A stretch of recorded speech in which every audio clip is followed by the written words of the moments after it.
Hello, thank you so much for watching this video. My name is Kristin Larsen, Transformational Health Coaching, and I am joined today with my special guest, Lee Neville, and I'm going to hand it over to him to introduce himself. He's a fellow health coach as well, and we will be discussing the topic of the fears of public speaking. So I'm going to hand it over to Lee, and he can just explain who it is that he helps and what he does. Thanks, Kristin. Hi, everybody. My name's Lee Neville. My background is I come from the corporate side.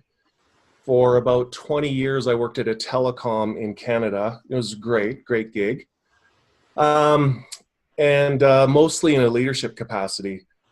And it was a great gig. And then about 2 years ago, my calling was bringing me somewhere else, and it brought me to life coaching and health coaching, which has been amazing. And it's funny because there's a lot of similarities between what I used to do and what I'm starting to do now.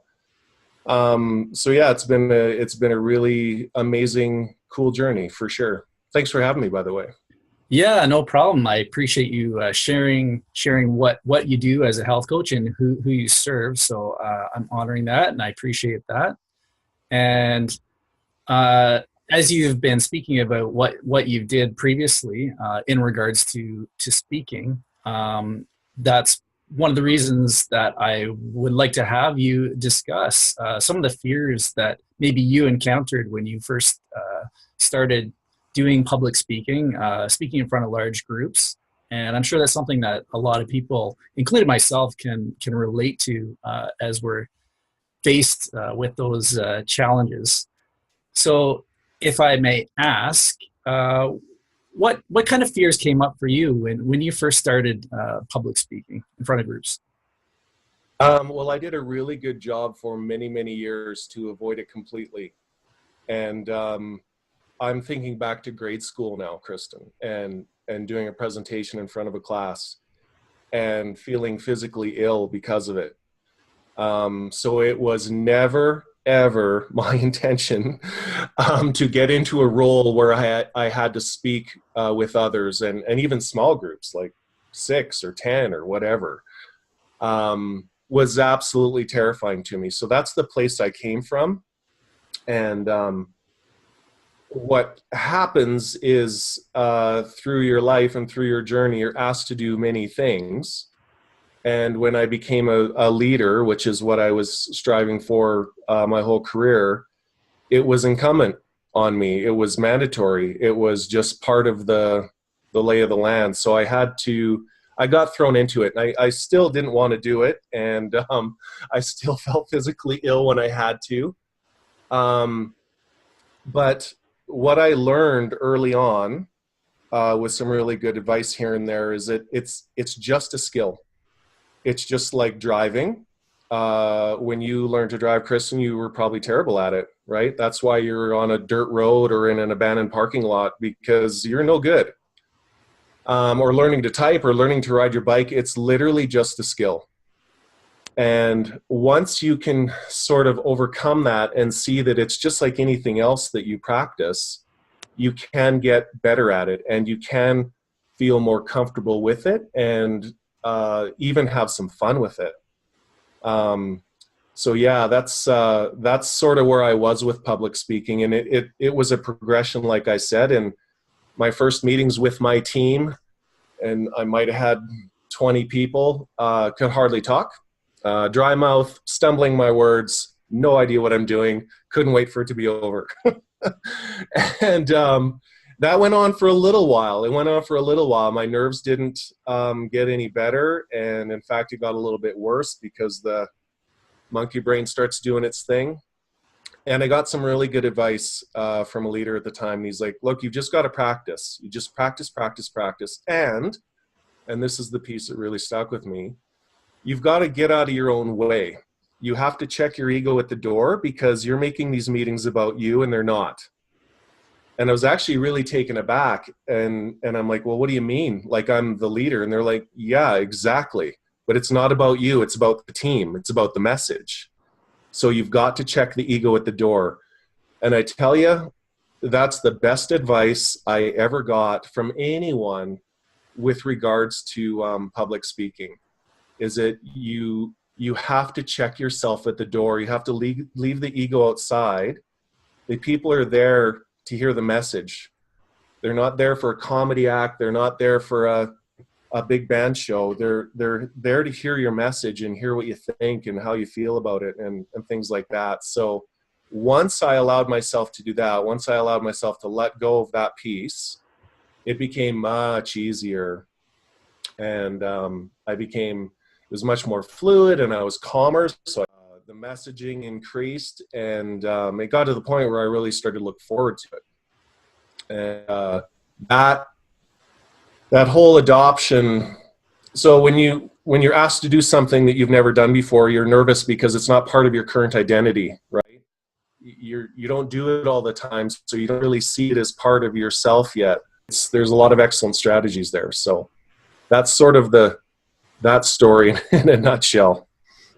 Well, thank you so much for sharing that. And there's a lot of takeaways that I heard within that, and I appreciate them. And one of them, as soon as you started talking about your experiences, one of them was looking at it as a skill and looking at it. It's something that you can develop, that you can get better at. And obviously, when you do that, you get confidence doing that. And you may not, people that do public speaking, they still get nervous, and there's nothing wrong with that. It's just, I think a big thing is changing the story around that as well.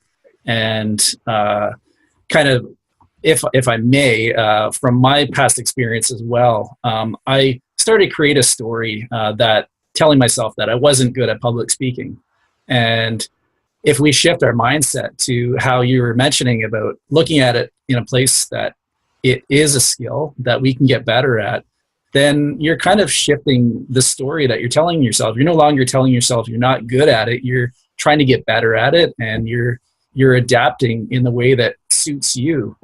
And I love also how you said that you shifted the focus away from, it's not about yourself, it's about you delivering a message to the people that are there to hear it. And I think that's so important. So I really honor and appreciate you sharing that. Yeah, over time, you're spot on. Over time, you view your job as one of just bringing the message to life, giving color and detail to the message, right? Whatever the message is, whether it's a sugar talk or group coaching or whatever it is, you just give life to the message.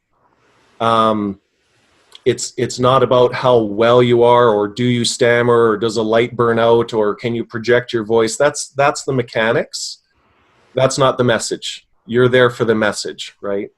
So if you can go in with that intention, all the other stuff just sort of fades into the background, and it's you bringing life to the message, because that's why those people are here, right? And I want to serve them, just like when you're coaching. I want to serve them as best as I can. So yeah, it's a perfect analogy. Yeah, that's a great point. And, you know, for myself, I'm a recovering perfectionist and self-judgment. So I've always been critical of myself, and especially public speaking, kind of taking myself out of, you know, delivering the message and placing the focus on me, which it definitely should not be there. So I was worried about some of the things that you just mentioned, like worrying about what do I sound like, what do I look like to these people, just all the insecurities that kind of come up when the focus is not kind of in the proper place. And absolutely, I guess one of the other things that I wanted to mention was, this is the analogy that I like to use, is that, you know, being a perfectionist, I'm always thinking that I'm trying to make this speech the perfect speech. It's got to be perfect.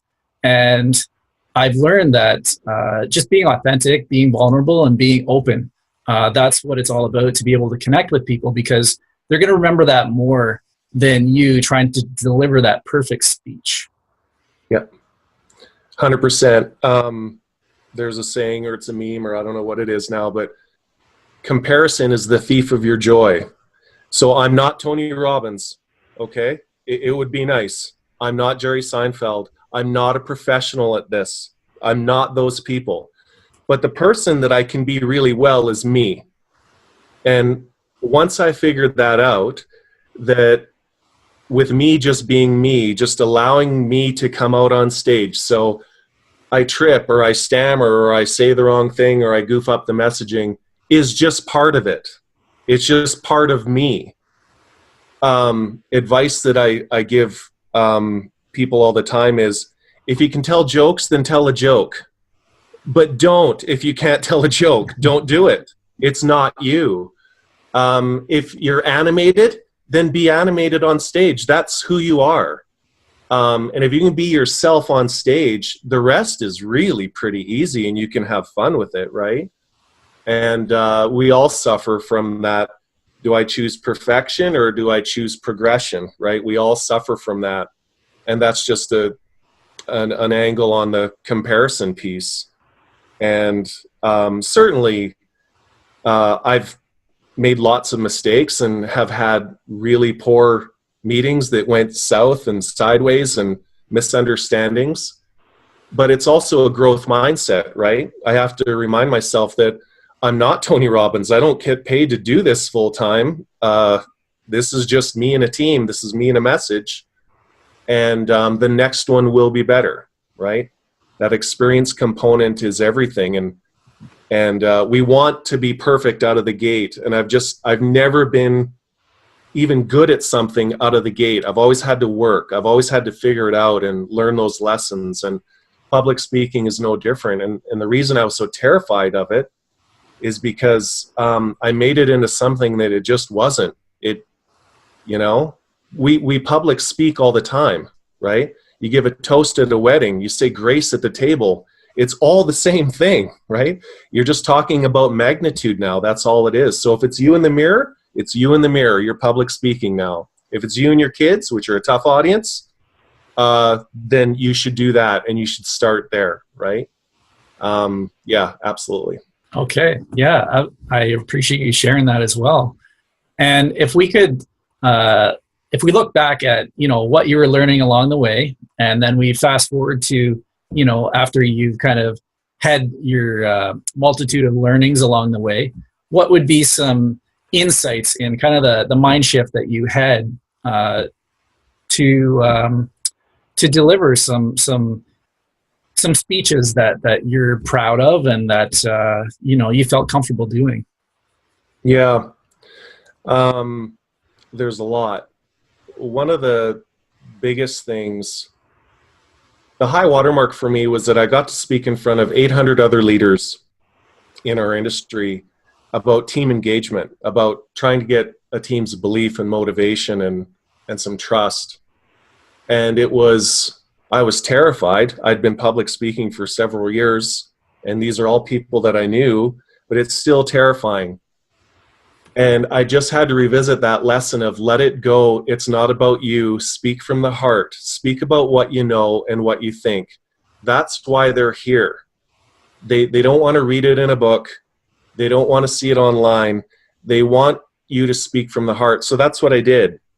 And it was the most gratifying experience I've ever had of that kind in my entire career. Because I couldn't have been more genuine. I couldn't have been more authentic.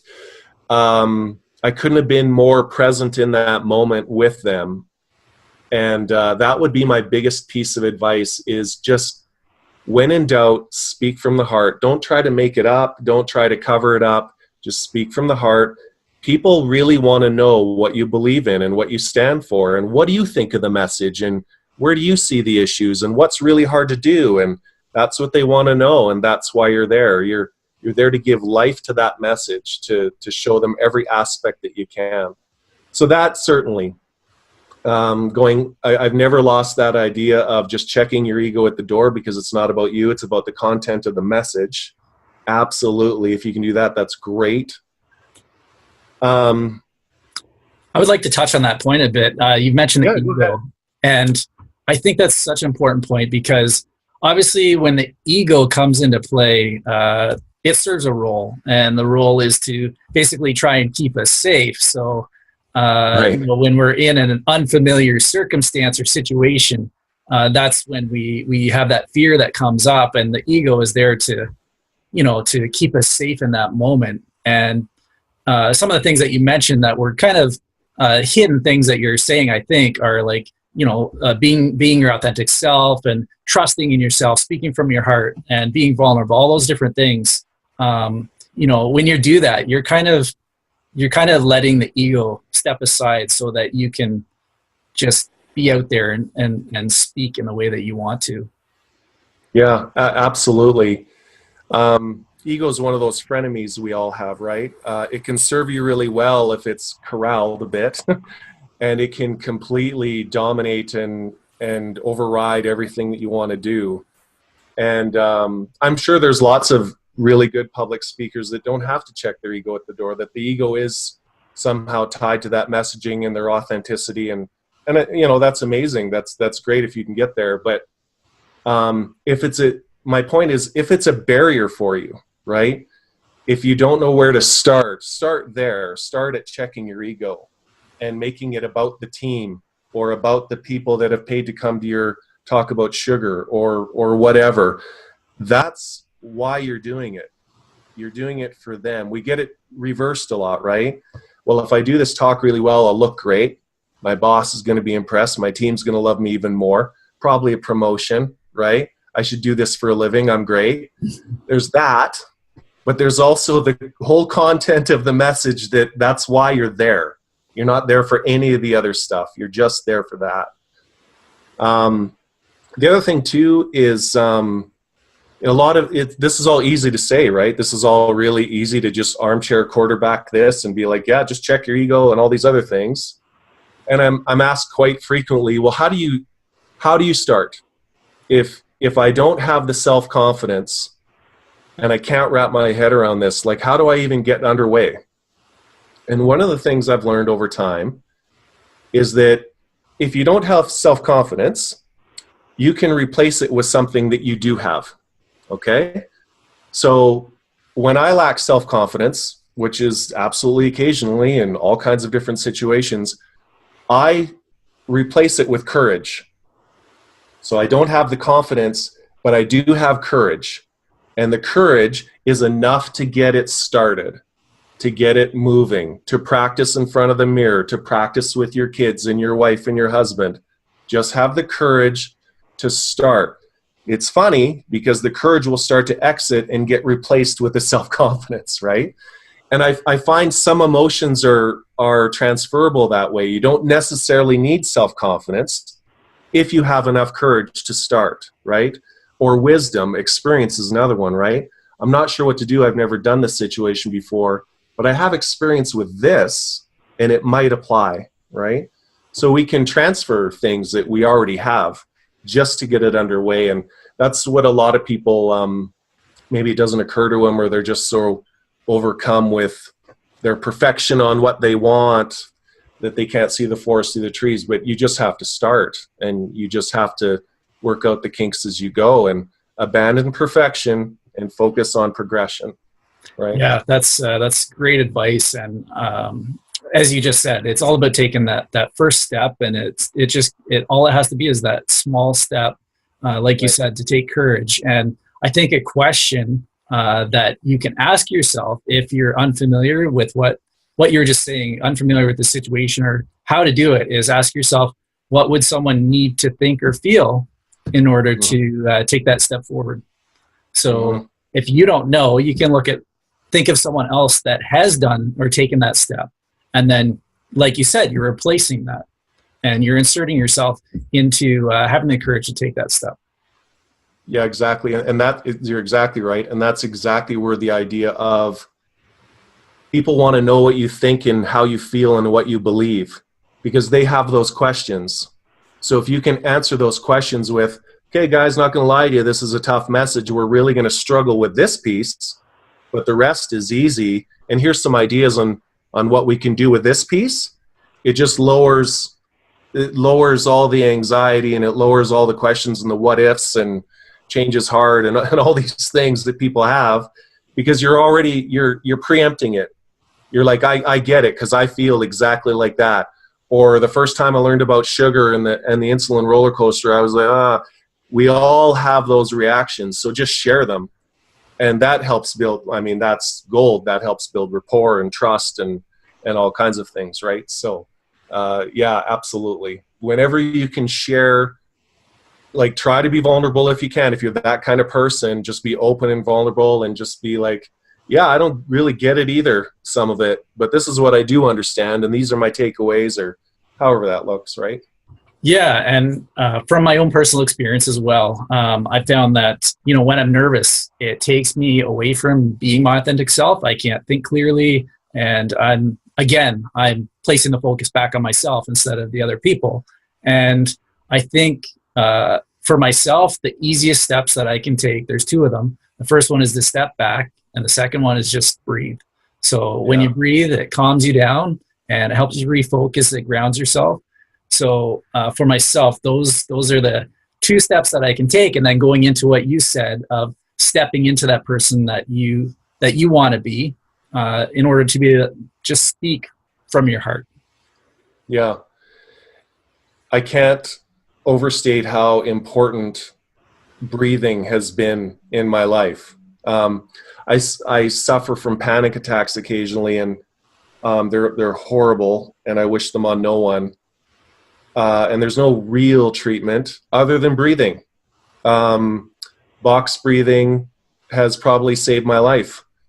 And it's such a versatile tool. So you can use it to breathe yourself out of a panic attack. You can also use it to breathe yourself into some confidence, to go in, to show up, to deliver that message, right? Yeah, breath work is incredibly important. I have a hard time letting go, but I do like the idea of I'm nervous, right? Of course I'm nervous. There's 800 people out here, and I can't see any of them because there's spotlights and microphones. But nervousness is just an expression of excitement. So a quick little reframe, yes, I'm nervous, but I'm nervous because this is really exciting. You say that enough, your brain starts to believe it. No, I'm actually not nervous. I'm more excited than anything. Great. Off to the races. You've just replaced one emotion with a much more useful emotion that you can now move forward on, right? Yeah, that's great. I love that. And I'm going to say that I have not heard that saying before, so I appreciate you sharing that. Yeah, no problem. I think Mel Robbins has an amazing technique, the 5-4-3-2-1.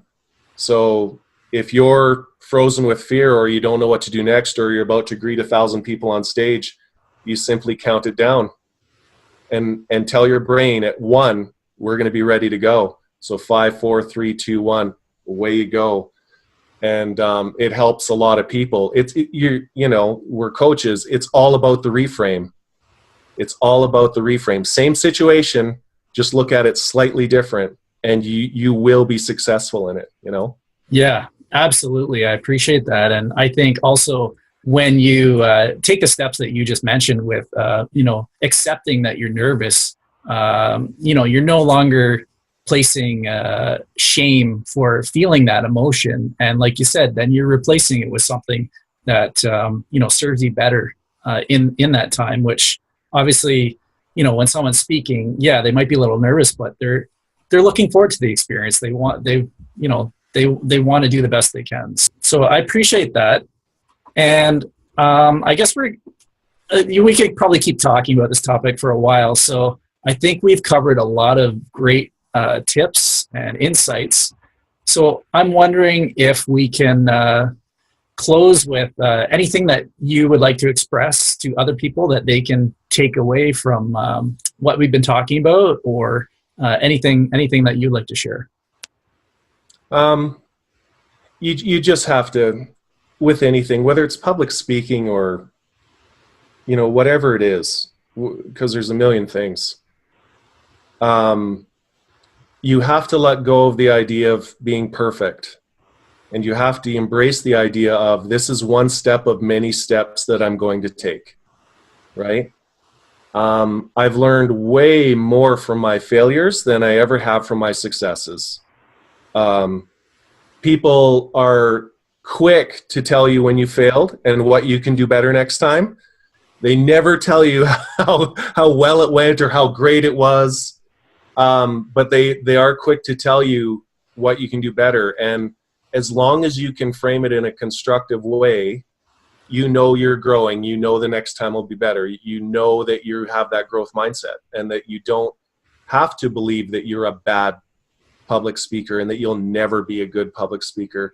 Nothing is permanent, right? So I was a poor public speaker. There's no doubt about it. It made me physically ill, but I overcame it through a lot of time and energy and work. And I'm an okay public speaker. I'm all right. If you don't have one emotion, try to substitute it with another one that you do have that's similar, right? So I don't have the self-confidence. I have a ton of fear, but I have a lot of courage because this is my team and they're depending on me and they need to hear this message. And I want me to deliver this message, no one else, right? That just reframes the whole thing. Again, it takes your ego out of it.